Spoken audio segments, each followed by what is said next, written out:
Ladies and gentlemen, good evening and welcome to Kini News, the show that brings you today's biggest stories. Malaysia has reported 37 new COVID-19 cases today with 2 new deaths. Malaysia reported 37 more COVID-19 cases on Wednesday, bringing the country's total infections to 6,779. Health Director General Dr. Noor Hisham Abdullah said out of the 37, 33 are local transmissions, while the remaining 4 are imported cases. Of the 37 new cases, 21 are non-Malaysians. Noor Hisham also said 58 more patients have been discharged, which means 5,281 patients have recovered from COVID-19 in Malaysia since the outbreak began. Malaysia's COVID-19 recovery rate is now at 77.9% out of the total number of positive cases. Meanwhile, the R0 of the COVID-19 outbreak has been brought down to 0.3, down from a high of 3.5, according to the Health Ministry. He attributed this success to the 4 phases of the Movement Control Order MCO and the observation of new rules. However, Noor Hisham warned that the R0 can increase again if Malaysians ignore preventive measures. Kita mungkin akan mendapat peningkatan kes yang mendadak, iaitu exponential surge of cases yang dijangkakan mungkin boleh berlaku pada pertengahan bulan Jun. Tetapi kalau rakyat Malaysia bekerjasama dan sama-sama ada tanggungjawab sosial dan disiplin sosial, patuh kepada SOP, nescaya kita dapat kurangkan lagi R0, iaitu mengikut garisan biru, dan terus kita boleh kurangkan kepada 1 angka. Also, a heads up for those planning to visit their immediate family during the upcoming festivities, as there will be a new restriction with regards to the Raya visit. Defence Minister Ismail Sabri Yaakob today said visits during Hari Raya, Hari Gawai and Hari Kaamatan will only be permitted on the first day of the celebrations. He added that visits too would be limited to just family members and are to be kept at a maximum of 20 people for the entire day. Kalau kita rasa hanya perlu keluarga di dalam rumah kita sahaja untuk berhari raya, berayalah bersama dengan keluarga di dalam rumah kita. Walaupun kita kata keluarga terdekat, mungkin datang daripada tempat lain, keluarga terdekat, mereka boleh, kita benarkan. Tetapi untuk menjaga keselamatan kita, kitalah yang perlu mengambil pendirian dan ketetapan siapa yang boleh beraya dengan kita dan sebagainya. This differs from the initial statement by Prime Minister Muhyiddin Yassin, who said on Sunday that Hari Raya visits within the same state will be allowed with a maximum of 20 people in attendance at any one time. Ismail also mentioned a recent case in Bahrain where 16 family members contracted the coronavirus from one infected relative during a Ramadan iftar gathering. He also reminded the public to comply with precautionary measures during Hari Raya visit, including wearing masks, practicing social distancing and not sharing food with each other.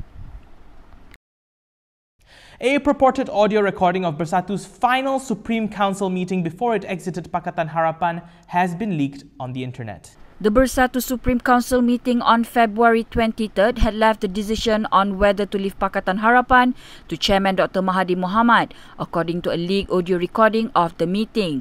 A man whose voice resembled that of Bersatu President Muhyiddin Yassin's is heard telling the council to entrust the party chairperson with the mandate to decide on whether or not to leave Harapan. The raw recording has been circulating on social media and in chat groups.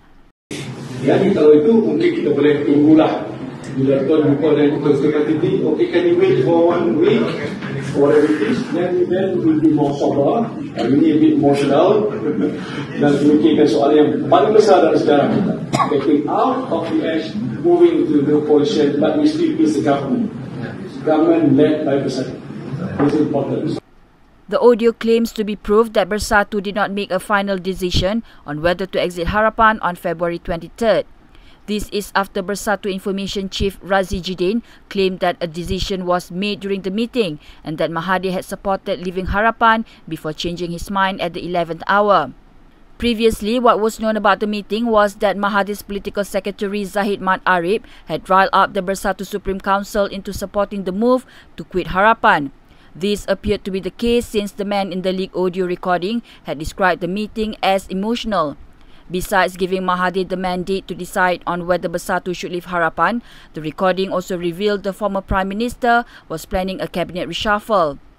Mahathir and Muhyiddin are embroiled in open warfare, with the former having submitted a motion of no confidence against the Prime Minister. Mukhriz Mahathir has dismissed claims that his government has fallen and vowed to continue his role as Kedah Menteri Besar until informed otherwise by the Kedah Palace. Kedah Menteri Besar Mukhriz Mahathir today plans to propose to Sultan Kedah that any decision about his status be brought to a vote in the State Legislative Assembly. Following a meeting with his executive councillors earlier today, Mukhriz says the state executive has decided that decisions about his legitimacy as the MB ought to be decided in a vote of confidence. Kita perlu ada correspondence secara rasmi daripada pihak yang berautoriti, ya, bukan daripada pihak pembangkang melalui sidang media. Kalau saya tengok media, maka saya anggap bahawa dah terjadi dah, kan. Belum lagi. Kita kena patuh pada perlembagaan ataupun undang-undang tubuh negeri Kedah. Yesterday, past January Assembly Person Muhammad Sanusi Madno announced that 23 Kedah Assembly persons, including 4 from Bersatu, had signed statutory declarations stating a loss of confidence in Mukhriz's leadership. Sanusi thus claimed that the Bersatu Pakatan Harapan state government had fallen after losing its majority in the 36-seat State Legislative Assembly. Mukhriz has also branded the 4 Bersatu Assembly persons who expressed a loss of confidence in him as traitors for betraying their own friends.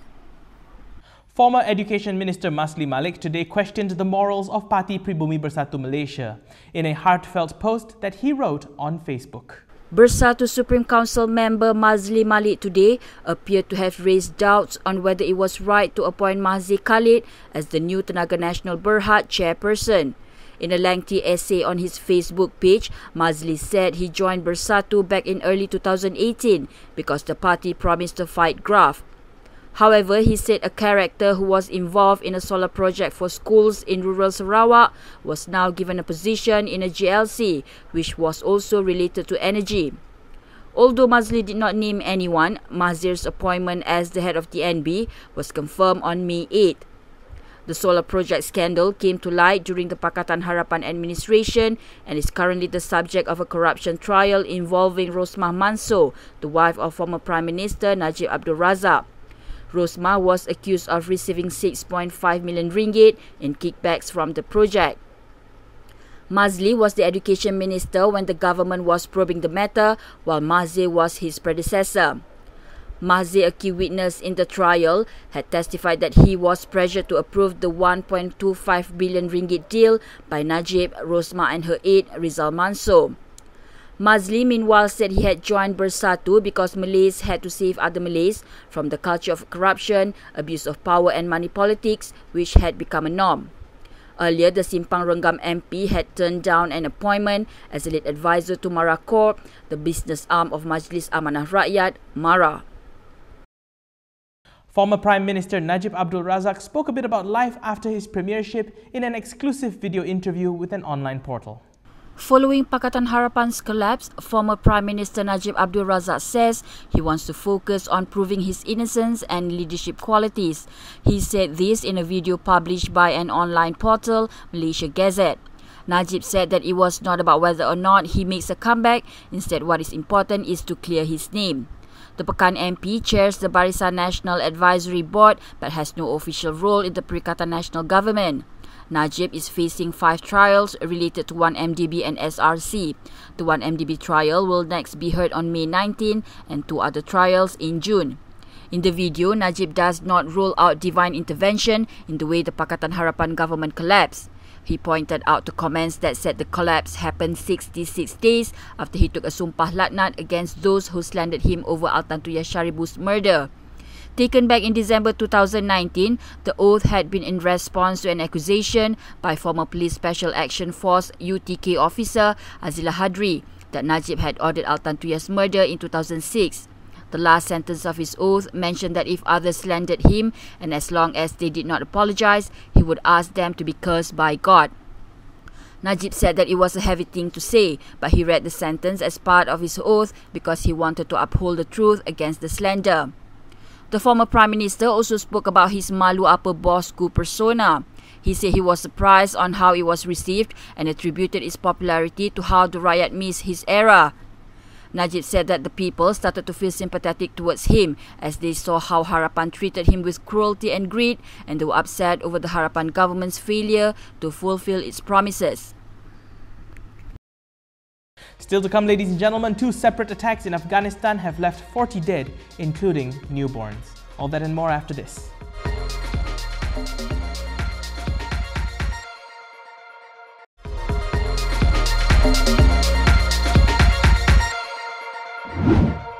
Welcome back. 40 people, including newborn babies, were killed and 85 others wounded on Tuesday in 2 separate attacks on a public hospital and a funeral ceremony in war-hit Afghanistan. More than a dozen people, including 2 newborn babies, have been killed after a gunman attacked a hospital in the Afghan capital Kabul on Tuesday. The 100-bed government-run hospital houses a maternity clinic run by humanitarian organization Doctors Without Borders. Interior and Health Ministry officials said mothers, nurses and children were among the dead and wounded. This eyewitness said a man wearing a police uniform arrived and started shooting at guards and women at the hospital entrance. In a separate attack on the same day, a suicide bomber struck the funeral of a police commander in the eastern province of Nangarhar, killing at least 24 people and injuring 68. Authorities said the death toll could rise. There's no immediate claim of responsibility for both attacks. The Taliban has denied any involvement in both. The United Kingdom has overtaken Italy to report the highest official death toll from the coronavirus in Europe, increasing pressure on Prime Minister Boris Johnson over his response to the crisis. Britain has overtaken Italy to report the highest official death toll from the new coronavirus in Europe. Only the United States, with a population nearly 5 times greater, has suffered more confirmed fatalities from the virus than the UK. The United Kingdom's COVID-19 death toll topped 38,000 as of early May, by far the worst yet reported in Europe. Figures published by the Office for National Statistics for England and Wales brought the United Kingdom's official death toll to 38,289 as of the 3rd of May, up nearly 6,000 in the space of a week, according to a Reuters tally of death registrations data.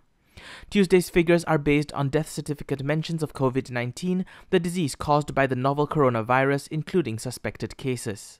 While different ways of counting make comparisons with other countries difficult, the figure confirmed Britain was among those hit worst by a pandemic that has killed more than 285,000 worldwide. The data came a day after British Prime Minister Boris Johnson set out a gradual plan to get Britain back to work, including advice on wearing homemade face coverings, though his attempt to lift the COVID-19 lockdown prompted confusion. The high death toll could increase political pressure on Johnson, who waited longer than other European leaders to order a lockdown.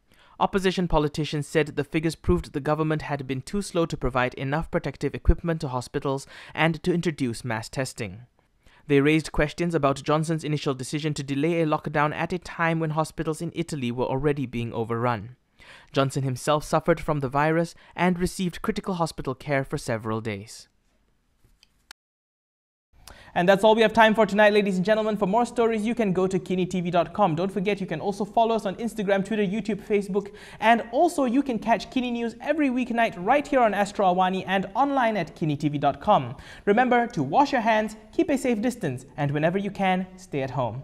I'm Daniel Anthony. Thank you for watching and stay safe, Malaysia.